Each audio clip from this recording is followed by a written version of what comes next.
Bypass ரோட்ல என்னடா இவ பைய தூக்கிட்டு போறாளேன்னு தானே பாக்குறீங்க. ஸோ என்னன்னா, நான் இந்த செடியை பார்த்தேங்க. பார்த்தோன்னே டக்குன்னு அங்கேயே காரை நிப்பாட்டிட்டு கிளம்பிட்டேன். அப்படி என்ன இந்த செடி அப்படின்னு சொல்லி பார்த்தீங்கன்னா, இது பேர் தான் சீமை அகத்தி. நம்ம கிராமப்புறங்களில் நிறைய பேருக்கு இந்த செடி தெரியும். தெரியாதவங்க இப்போ நான் காட்டிட்டு இருக்கேன், பார்த்துக்கோங்க. இந்த மாதிரி மஞ்சள் கலர்ல கூம்பு வடிவில் ஒரு பூ பூத்துருக்கும்.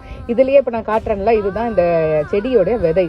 நீங்க இந்த விதையை எடுத்துட்டு போய் நம்ம வீட்டில் வந்துட்டு மண்ணுக்குள்ள புதைச்சி வச்சு 2 நாளைக்கு தண்ணி தெளிச்சு விட்டாலே வளர்ந்துரும். ஸோ இந்த இலை எதுக்கு, அப்படி என்ன பண்ணுது அப்படின்னு சொல்லிட்டு பார்த்தீங்கன்னா, இதனுடைய 2 இலை போதுங்க நம்மளுடைய எல்லா ஸ்கின் டிசீஸும் ஓடி போயிடும்னு சொன்னால் நம்புவீங்களா? ஸோ இந்த இலை கூட எலும்புச்சம்பழம் சாறு புழிஞ்சு நம்மளுக்கு இருக்கக்கூடிய தோல் பிரச்சனைகள் எல்லாத்தையும் சரி பண்ணலாம். நமக்கு ஒரு பூச்சி கடிச்சிருக்கலாம், தேமல் இருக்கலாம், நம்மளுடைய உடம்புல சொறி இந்த மாதிரி எல்லாம் வந்து அது அதாவது ரொம்ப நாள்பட்டதாக ஆச்சுன்னா ஒரு புண்ணாவே ஃபார்ம் ஆகிடும்ல.